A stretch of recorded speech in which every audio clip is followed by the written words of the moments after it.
So many poetry people I know have, have said poetry has saved their lives.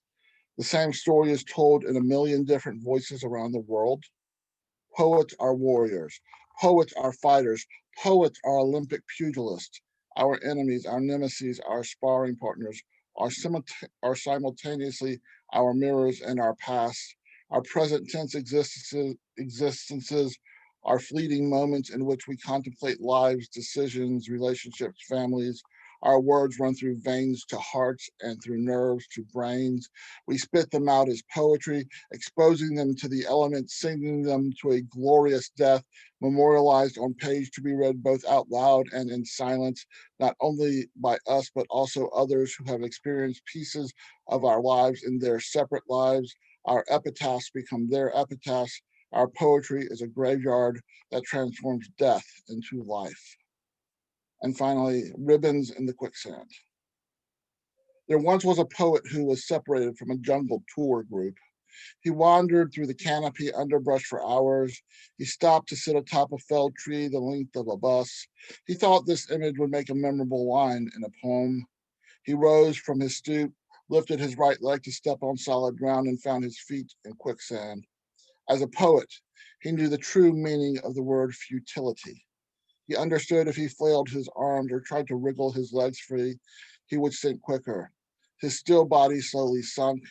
When he was completely submerged, he opened his eyes to discover that he had sunk into a legendary mythological pool of words. He could breathe underwater and move freely in this verbal Atlantis. He started swimming a simple breaststroke. He noticed words forming phrases as he pushed them out of the way and pulled them back in. He saw the words no limitation float before his eyes and started swimming the butterfly while completely underwater. At that moment, he was joined on his quest by a kaleidoscope of orange and black monarch butterflies, singing Ribbons in the Sky by Stevie Wonder.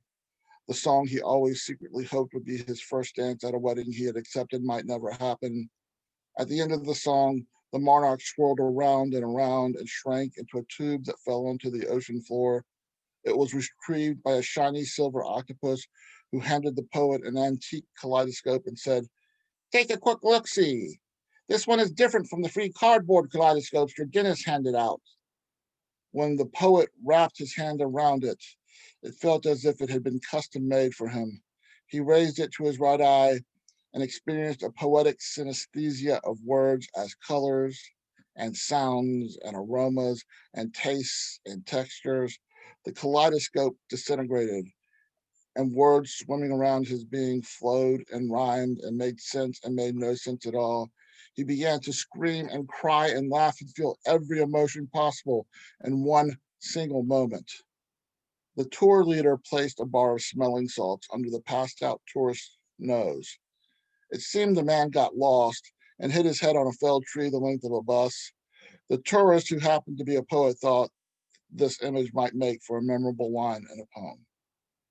Thank you, everyone.